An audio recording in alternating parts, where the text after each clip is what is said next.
오늘 제목은 불순종의 결과입니다. 이 말씀은 무슨 말이냐 하면은 12장 1절에 여호와께서 아브라함에게 이르시되 너는 너의 고향과 친척과 아버지의 집을 떠나 내가 내게 보여줄 땅으로 가라 그랬어요. 그러면 내가 너로 큰 민족을 이루고 내게 복을 주어서 내 이름을 창대하게 하린다. 그래서 너는 복이 될 것이다. 이렇게 약속을 하셨습니다. 그래서 또 아브라함도 이 약속의 말씀을 믿고 본토 친척 아버지 집을 떠나서 이제 어디로 가는지는 모르지만 어쨌든 하나님의 말씀에 순종한다 하고 순종을 한 것입니다. 그런데 사실은 아브라함이 볼 때는 순종한다 했지만 사실인즉은 순종이 아니에요. 다 버리고 혼자 떠났어야 해요. 그런데 아버지도 모시고 가고 조카 롯도 달고 가고 그렇게 간 겁니다. 그러니까 하나님의 말씀은 곧이곧대로 순종해야 하지 사람이 임의로 판단하고 생각해서 결정하는 것은 결국 불신앙이다 그 말이에요. 그래서 그로 인해서 큰 어려움이 따라오게 되는 겁니다. 그 데라 아버지를 모시고 가가지고 졸지에 하란에 머물게 됩니다. 하나님은 하란에 머물란 적이 없었고 하란으로 가는 적이 없었댔어요. 그랬는데 이 갈대아 우르를 떠나가지고 하란에 머물 수 있었던 것은 하란의 문화와 이 갈대아 우르의 문화가 같았기 때문입니다. 우상을 숭배하기도 하고 하나님을 섬기지 아니하는 것도 같은 거였어요. 그래서 데라는 몸에 배어 있는 그 어떤 문화 속에서 살다가 결국은 하란에 정착하고 말았습니다. 그래서 이 아브라함도 역시 하나님께서 지시해 줄 땅으로 계속 전진해 가야 할 텐데 아버지가 그곳에 머물게 되니 본인도 어쩔 수 없이 하란에 머물었습니다. 그런데 아버지가 돌아가실 때까지 하란에 머물고 맙니다. 그래서 이제 하란에 머물었다가 아버지가 돌아가시고 난 연후에야 비로소 가나안에 오게 된 겁니다. 가나안에 올 때도 역시 이제 아버지는 돌아가셨고 아버지 그리고 고향 친척을 버리고 내가 지시해 줄 땅으로 가라고 했던 그 말씀에 이제 아버지는 자동적으로 떠나게 됐지만 이 롯이라고는 조카를 달고 가게 된 겁니다. 그래서 이제 하란에서 가나안으로 갔습니다. 가나안으로 갔는데 결국은 하나님이 약속해 주신 젖과 꿀이 흐르는 가나안 땅인 것은 분명했지만 거기는 이미 7 족속이 살고 있었다 그러죠. 그래서 정말 그 7 족속이 살고 있는 그 땅을 비집고 들어가기란 여간 쉽지 않았습니다. 그런 때에 바로 가나안에 기근이 왔다 그러죠. 아주 심한 기근이 와서 먹고 살 수가 없게 된 겁니다. 그 땅의 기근이 심하였습니다. 그래서 그들이 얼른 생각하기에 이곳에 있어 가지고는 굶어 죽기 십상이다. 그러니 빨리 우리 살 길을 찾아 나가자 그랬습니다. 그래서 가나안은 하나님이 약속해 주신 땅인데도 불구하고 풍요롭지 못하다느니 가난하다느니 먹고 살 게 없다느니 하는 이유로 말미암아 그 가나안을 그저 팽개치고 도망가듯이 다시 애굽으로 내려가 버리고 말았습니다. 애굽으로 가면은 안 되는 겁니다. 우리가 지난 시간에 말씀드린 대로 그 아브라함은 가는 곳곳마다 제단을 쌓았습니다. 그래서 하나님이 참 기뻐하는 사람이었어요.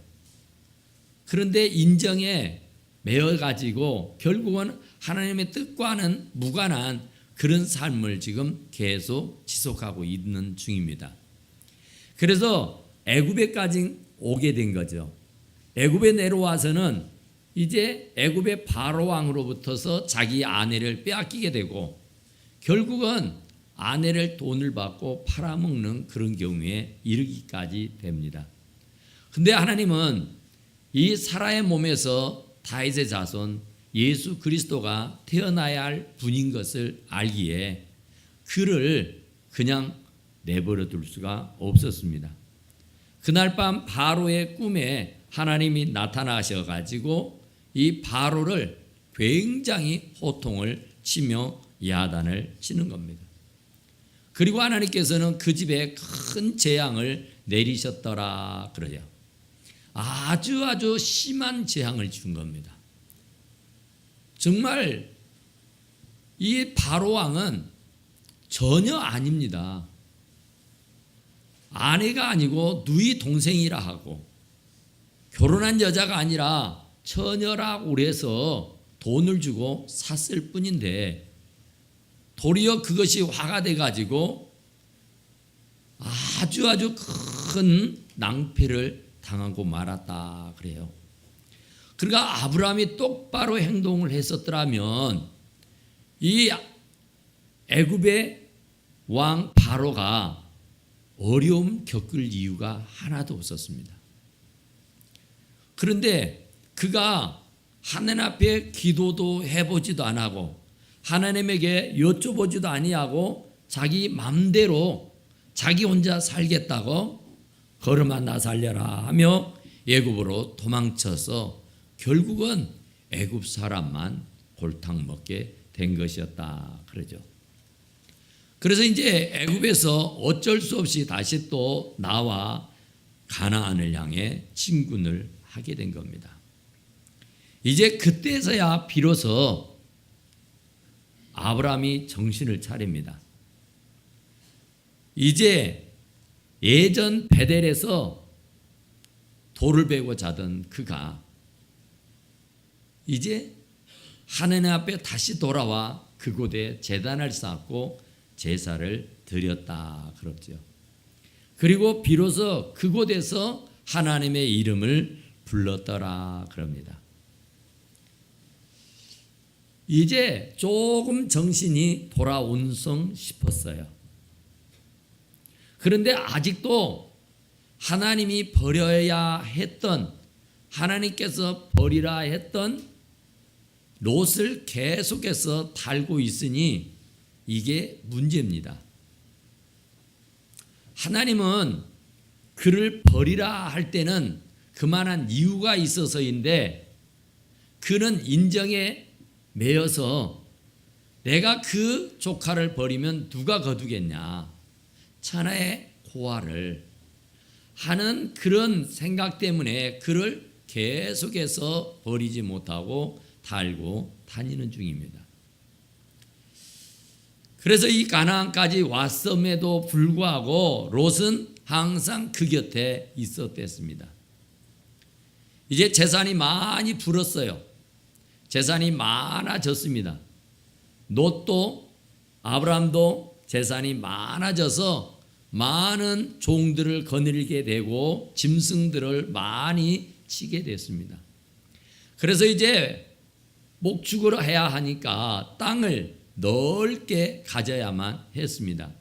그런데 그 땅은 벌써 7 족속이 살고 있었고 가나안 족속과 브리스 족속들이 있었다 그러죠. 그러니 더 이상 퍼져나갈 길이 없었다 생각이 들어요. 그러다 보니까 이 롯의 종들과 아브라함의 종들이 서로 싸우기가 일쑤입니다. 다툼이 잦아진 겁니다. 내 땅이라니 네 땅이라니 내 양이라니 네 양이라니 서로 주인에게 충성을 하려고 보니 자연스럽게 서로 간에 오해를 사고 싸움을 일삼게 됐다 그러죠. 차라리 종이 없거나 또 짐승이 없거나 재산이 없을 때는 서로 싸울 일이 하나도 없었습니다. 싸워야 할 이유가 하나도 없었는데 이제 조금 배가 부르고 이제 조금 재산을 모으고 조금 돈을 가지다 보니까 네 것 내 것을 알게 되고 네 것 내 것을 나누어야만 하는 때가 오게 됐다 그러죠. 그래서 이 아브람과 롯은 본심은 그렇지 않는데 종들이 서로 네 것 내 것 하고 싸우는 텅에 여간 불편하기 말할 수가 없었댔습니다. 돈이 문제입니다. 가난할 때는 없을 때는 형제간에도 그렇게 의좋게 살던 사람들이 돈이 좀 생기고 나면은 배가 불러나오고 고개가 뻣뻣해지면서 교만이 떨기를 시작하게 됩니다. 그리고 이제 우월에도 알아보지 못한 채 돈이 제일인 양 큰 소리를 치다 보면은 이제 소란해지기 일수다 그러죠. 그러니까 이 아브람과 롯도 마찬가지였어요. 이전에까지는 재산 싸움, 분쟁 있을 수 없는 일이었습니다. 그저 삼촌이 주는 대로 먹으면 그만이었고 삼촌이 살펴주면 살펴주는 대로 감지덕지하고 살아댔어요. 그랬는데 이제는 재산이 조금 불어났단 말입니다. 이제는 자기의 소유가 생겨서 자기의 것을 지켜야 했고 자기의 것을 더 많이 불려나가야 했었다 그러죠. 그러다 보니까 본의 아니게 옥신각신하는 일이 생기게 되는 겁니다. 참 돈이 없었을 때에 참 재물이 없을 때에 짐승이 없을 때에는 그런 일이 한 번도 없었는데 갑자기 문제가 생기게 됐다 그럽니다. 옛날 1935년도에 이 개용묵이라고 하는 사람이 백치 아다다라고 하는 소설을 썼어요. 우리가 나이가 드신 분들은 아는 소설인데 백치 아다다 아마 영화로도 만들어졌을 겁니다. 백치 아다다는 백치입니다. 바보 천치입니다. 사물을 잘 구분할 줄 모르는 아주 우매한 사람이요. 그러니 누가 그런 여자를 아내로 색시로 맞이할 자가 아무도 없습니다. 그래서 아다다의 부모는 아다다의 혼기가 차서 결혼을 시켜야 했기 때문에 그에게 집착금을 많이 가지고 결혼을 시킵니다. 동네 총각에게 가난한 총각에게 많은 집착금을 쥐어주어서 결혼을 시킵니다. 정말 땅 한 평 없이 노무집살이만 하던 그 총각이 아다다를 아내로 얻고 난 연후에 큰 부자가 된 겁니다. 많은 돈을 가지게 된 거라 그 말이에요. 그러다 보니 이제는 아다다가 눈에 보이지 아니하고 그 많은 돈을 가지고 다른 색시를 얻게 됩니다. 그러면서 아다다를 멸시하고 천대를 합니다. 결국은 아다다가 견디다 못해서 친정으로 돌아가 버리고 마는 거죠. 친정으로 돌아갔는데 아다다 역시 친정의 부모로부터도 사랑을 받지를 못합니다. 멸시받고 천대받고 무시받고 정말 사람 인간 이하의 대접을 받으며 바보처럼 살아갔습니다. 그런데 그 동네에 수홍이라고 하는 젊은 청년이 있었습니다. 그 청년은 참 마음이 곱고 심성이 고왔던 사람입니다. 아다다가 너무 불쌍합니다.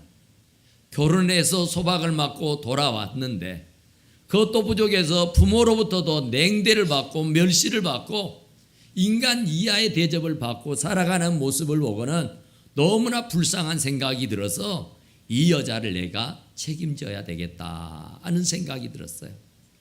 그래서 어느 날 저녁 한밤중을 타가지고 밤보찜을 쌉니다. 아다다를 보쌈을 하듯이 싸가지고 신미도라는 섬으로 데려가 버리고 맙니다.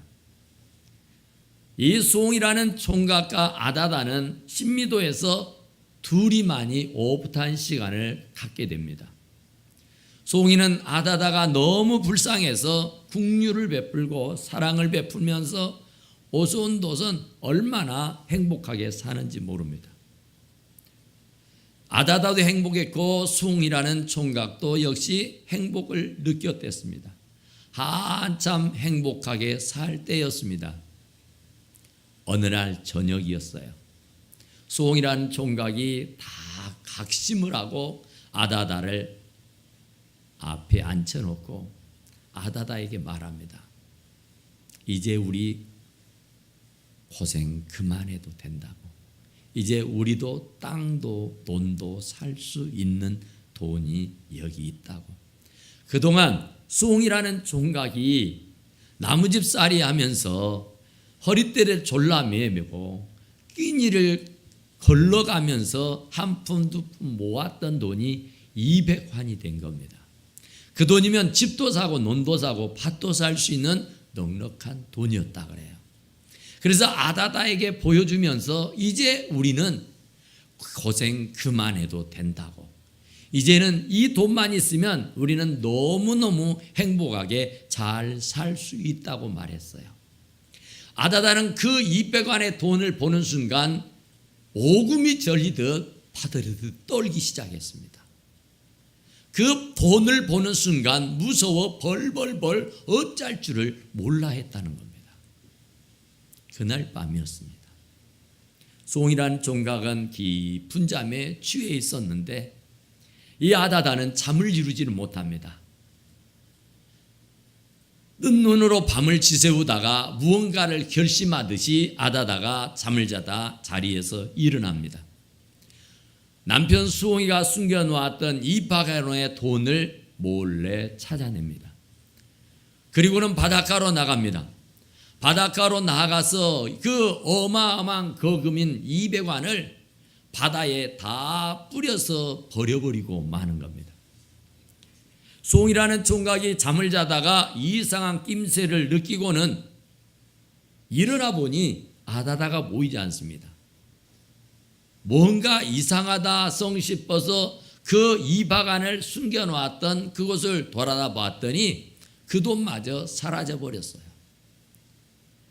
이 수홍이라는 총각이 아다다를 찾아서 바닷가를 나갑니다. 바닷가를 나가봤더니 바닷가 온천지에 그 돈 200원을 다 뿌려버리고 만 거였어요. 수홍이가 얼마나 화가 났던지 얼마나 기가 막히던지 어떻게 주체할 수가 없는 지경에 이르게 됐습니다. 그래서 그 수홍이라는 친구는 그 아다다를 얼마나 죽게 패는지 개 패듯 패다가 결국은 바다에 빠뜨려 죽여버리고 마는 거였습니다. 바로 이 돈이 없었을 때는 그렇게 행복하고 그렇게 잘 사는 부부였으나 그 돈이 결국은 불행을 자초하게 되는 경우였었다. 그런 말이죠. 돈이 참 편리하고 돈이 참 좋은 것만은 분명합니다. 그러나 그 돈이 또 얼마나 많은 사람을 불행하게 만드는지 알 수가 없어요. 몇 년 전에 할머니 공갈단이라고는 아주 유명한 얘기가 있죠. 할머니가 길을 가다가 택시가 오면 들이받습니다. 그러고는 아이고 나 죽겠네 하고는 들어 누웠습니다. 그러면 기사가 밤새 튀어나와서 할머니 어디 아픈 데 없느냐고 어디 다친 데 없느냐 그러면 벌떡 일어나서 괜찮다고 아무렇지 않다고 가라고 그러면 이 기사는 그러느냐고 천만다행이라고 감사하다고 조심히 잘 가시라고 하고는 가고 나면은 이제 호출이 옵니다. 뺑손이라고 조카라는 사람이 건장한 청년이 나타나가지고 당신 내 할머니를 치어놓고 어떻게 그렇게 쥐랑랑을 낳을 수가 있느냐는 거였죠. 당신 고소하기 전에 빨리 합의하지 않으면 당신 고소할 것이라. 그러니 어쩔 것이에요. 몇백 몇천을 갖다 바쳐주면서 화해를 하고 고소를 당하지 아니한, 그것이 한두 번이 아니었고 전국을 다니며 그런 사기를 공갈을 치며 다니는 할머니들이 있었다는 얘기예요. 기가 막힌 얘기 아닙니까? 돈입니다. 돈이 없을 때는, 가난하고 어렵고 곤란하고 힘들 때는 서로 의지가 되고 서로 용기가 되고 힘이 됐댔어요. 서로 물고 뜯고 싸우는 일이 전혀 없었다는 말입니다. 그런데 돈이 조금 생기니, 재가산이 조금 생기니 위아래도 알아보지 못하는 채 서로 싸우게 되는 거예요. 그래도 아브라함은 하나님의 사람인지라 그가 하나님을 믿지 않는 가나안 사람, 브리스 사람도 그 땅에 있는데, 소위 믿는다는 사람들이 믿지 않는 사람들 앞에서 네 것 내 것 물고 뜯고 싸워서 해야 되겠냐? 저 사람들이 우리를 보고 어떻게 생각하겠냐? 믿는다는 사람들이 돈 몇 푼에 서로 아웅다웅 물고 뜯고 싸운다고 하면은 하나님의 영광을 가리울 것 아니냐? 그러니 우리가 아쉽지만 이쯤에서 헤어지자, 그런 겁니다. 이제야 하나님의 뜻이 이루어지는 겁니다. 절대로 아브라함과 롯은 함께 가서는 안 되고 함께 해서는 안 되는 사람이에요. 그런데 이제 비로소야 서로 싸우고 다툼이 생겨서 더 이상의 의의가 상할까 염려가 되어서 나이가 더든 삼촌 아브라함이 네가 자하면 내가 우할 것이고 네가 우하면 내가 자할 테니 네가 비옥하고 좋은 땅을 먼저 택하라 하면서 롯에게 우선권을 주었습니다. 롯은 옳거니 이게 웬 떡인가 해서 소할 땅을 먼저 차지했더라 그러죠. 형님 먼저 아우 먼저 해야 할 법 하지 않겠어요? 그를 어떻게 길렀고 그를 어떻게 키웠는데 그 재산 앞에 놔두고는 안면을 몰수하고 자기가 더 좋고 더 나은 땅을 차지하느라 여념이 없었다 그러죠. 어떤 식품 회사에 여러 대리점을 운영하는 사장님, 회장님이 한 분 계셨습니다. 이 식품회사 회장님이 하루는 주일인데 엄연한 법정 공휴일인데 무슨 일인지 모든 대리점, 전국의 대리점 사장을 전부 다 본사로 불러들였어요. 주일날. 그런데 그 본사에 불러가야 할 대리점 사장 중에는 장로님이 계셨어요. 아주 신실한 장로님이요. 그런데 주일날 본사 회장님이 전국의 모든 지점의 지점장들, 대리점들을 다 불렀단 말입니다.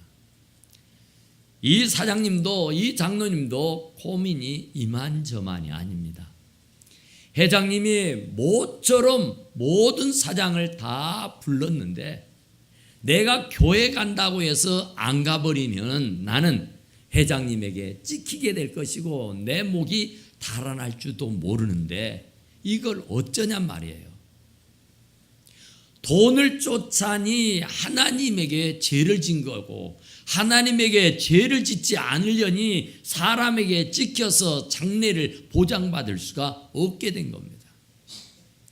그런데 이 사장님은 장로님입니다. 주일이면 교회 가서 교회 학교 아이들을 가르쳐야 했고 대배에는 기도를 해야 했었습니다. 그래서 이 장로님으로서는 여간 어떻게 해야 할지 굉장히 난감했습니다. 그래도 어쩌겠냐? 주일은 하나님의 날인데 하나님이 내게 직분을 주실 때는 주의 일을 하라고 주신 것인데 내가 회장님이 부른다 그래서 주일을 팽개치고 회사로 달려간다. 이건 장로로서 자격 없는 일이다. 이건 장로로서의 할 일이 아니다. 하고는 강한 마음을 먹고 회사에 부름을 받지 않고 교회로 달려왔습니다. 이른 아침 교회에 와서 교학교 어린이를 가르치고 대배 기도를 하고 그리고 종일 교회에서 이런저런 일을 보고 나서 늦은 시간 집으로 돌아갔습니다. 이제 내일 아침 회사에 출근하면 이제 회장님의 불호령이 떨어질 텐데 이를 어쩌냐 말이죠. 걱정이 앞섭니다. 아니나 다를까 회사에 막 출근하자마자 회장의 호출입니다. 빨리 본사로 들어오라는 얘기입니다. 회장이 속히 부른다는 얘기예요. 올 것이 왔구나. 이제 어쩐다. 어쩌겠어요. 어쩔 방도가 없죠. 어쩔 도리가 없죠. 그래서 그 사장은 부랴부랴 본사로 회장실로 호출을 받고 달려갔습니다.